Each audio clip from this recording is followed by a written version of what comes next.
Hello guys, ngasi sumem ke damak ta khoi kana ko mama ki punsi da seng ba thokhiba akiba wari ma puduna luxury wari se kamai to ge ha do mem puna tamina raga mem puna khangmina si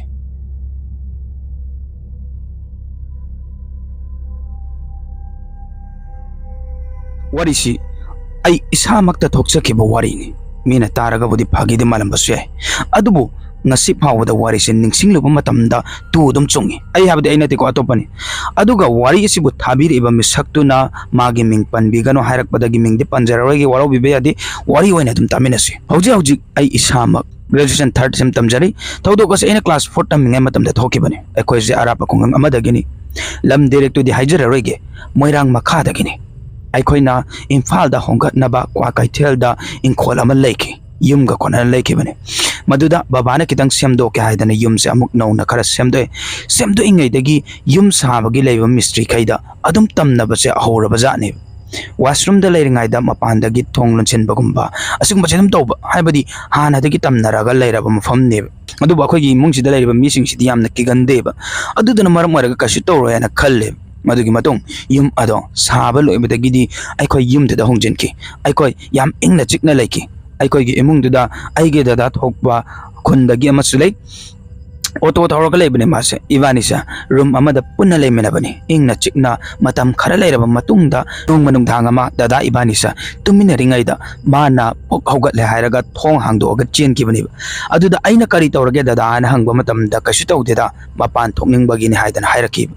ꯑꯗꯨꯕꯨ ꯑꯩ ꯏꯁꯥꯗꯗꯤ ꯈꯔ ꯆꯤꯡꯅꯕꯗꯤ ꯄꯣꯛꯑꯕꯅꯤꯀꯣ ꯅꯣꯡꯉꯥꯟꯕꯒ ꯗꯗꯥꯅ ꯕꯕꯥꯗ ꯏꯆꯧ ꯍꯣꯏꯒꯤ ꯌꯨꯝꯁꯦ ꯃꯤꯅ ꯕꯨꯠ ꯊꯥꯖꯤꯜꯂꯛꯂꯦ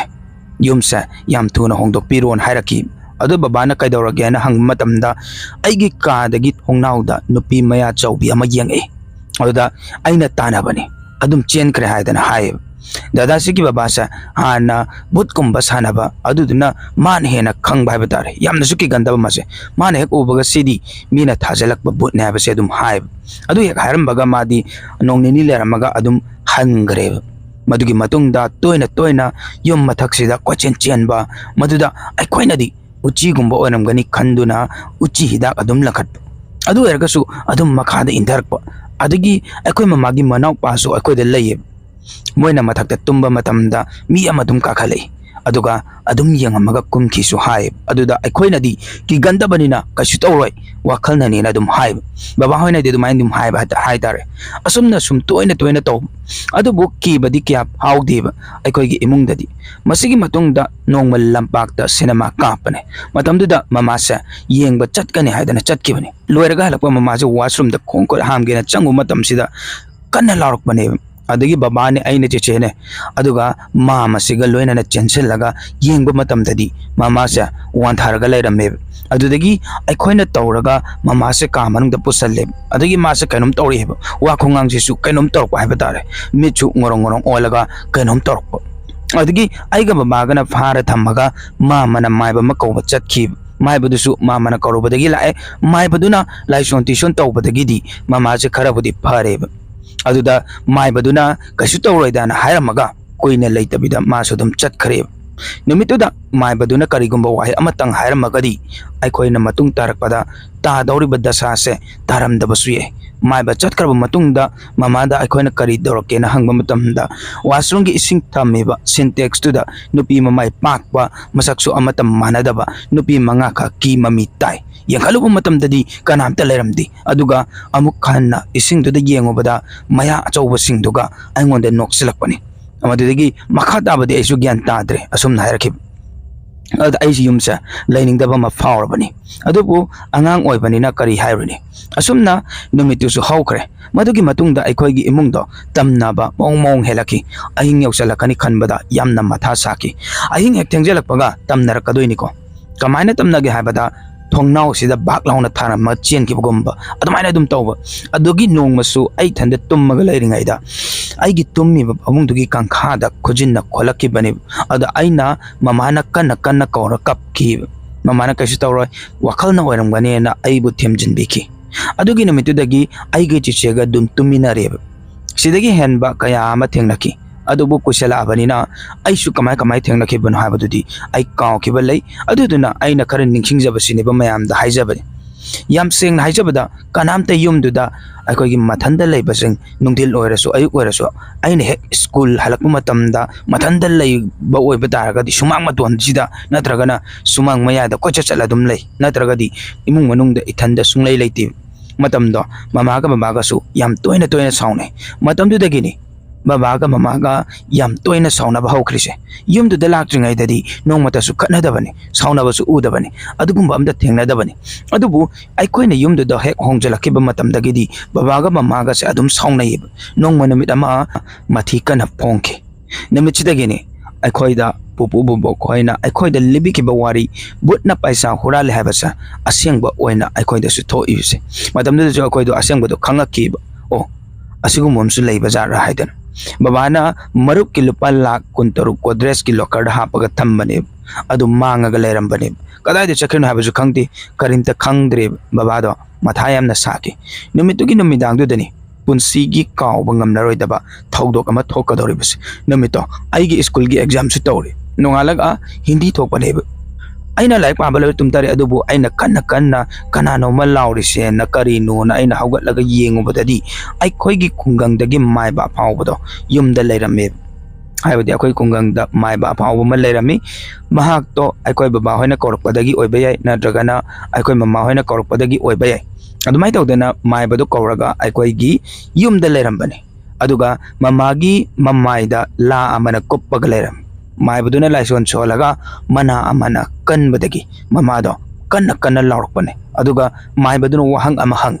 audaida mai baduna kari tawba lakpano hangba matamda moisa minas hanaraga paisa huran bagi aikoigi imung sibu awana tanaba thajalakpani haidan hairaki aibadi bot sana bhai batare adubu hojiki matamdadi asigumba bot sana baga se kya tanadre adubu thainagi matamdadi sumaina bot sana basa yam leirameba matam amada hojiksu leiri adubu hawjiki generation nadi sigumba je kya thajabadi wat kane adumai tawdana mai baduna hangba matamda mamana nganga ibado magi khonjel da nate khonjel amada nganga pane adigi mai baga wari memam sanare makoina kare no wari sanaki ga badu aidi loina din ningsing badi ngamdre adubu aina khara ningsing jabada kayam kori noina leire isi hangba matamda aikoina yum hongjalak tringai dagini hana hairakib mathanda su pangnok tasu nokpa aiji kimandana kappaga leibani adagi mamagi thoktok thoknaba yen ama mangakkai adumai tawdana yen do thadokibadagi mama se gyan kharadi tare mai baduna thamak thorom luerba matungda noyumsa yam thuna thadoknaba tawrodana hairaki aduga mai bado aikoigi khungangda chatkreba madugi matungda khoina hangba matamda chichena sumaina mamaga babaga sa namnaraga leirami mamagi masaksa kainoma tawi mama mandena hairakib adudagi babada mu hangba matamda babana mama se kainoma tawre aduga babada namchingena tawrakpani adudagi di babaga mamaga se namjanabani adana chichena ngonda hairakib aduga babana paisa yomamba khabaro uthoraga sidadi paisa amta leiramdre khabar dusu aikoni yeng matamda karimta yaramdre aduga babana sauraga khabar do langthokpada paisa bandal ama tarakibani adudo masing tiba matamda lupa lakh amaga khara hena hairakib sumaina rakpada mamana su hana digi paisa dum mangin haibado pulapna sum chawrak na pa matamda lupa lakh 10 mukti mangamni sumna hairakibani aina class 4 karingai da lupa lakh 10 habasa yamba senpham amane madugi matungda aikoi punna phammaga leire matamda kari tawrke haibabu thongse hangdoraga amuba pareng chathok chasin tawbase aikoigi image sida sangsang launa ubani madudigi akoisa mai badung phone tawra kore adugadi akoisa leibang maroi na nungdang pungduda a game village ta aikoigi anak pada leiba moida dum chele nongalam daida akoi pulap amu halle mai badu su yoraga leirame adudagi di mai baduna kai khara tok toksin tawbire madugi matungda yam tuna aisa boarding the admission tawraga thamki adudagi aina vacation da yum halakpa matamdadi yumdo yonthoga leirame aduga aikoina ren amada leirame madugi matungda mafamduda kari tawri kamai leiri habadadi aikoi su pau tagidre thisu thijaludre khangjaludre haujikna kamai leiramdoino aikoi amata khangdre bot red atma ki gandaba aikoisa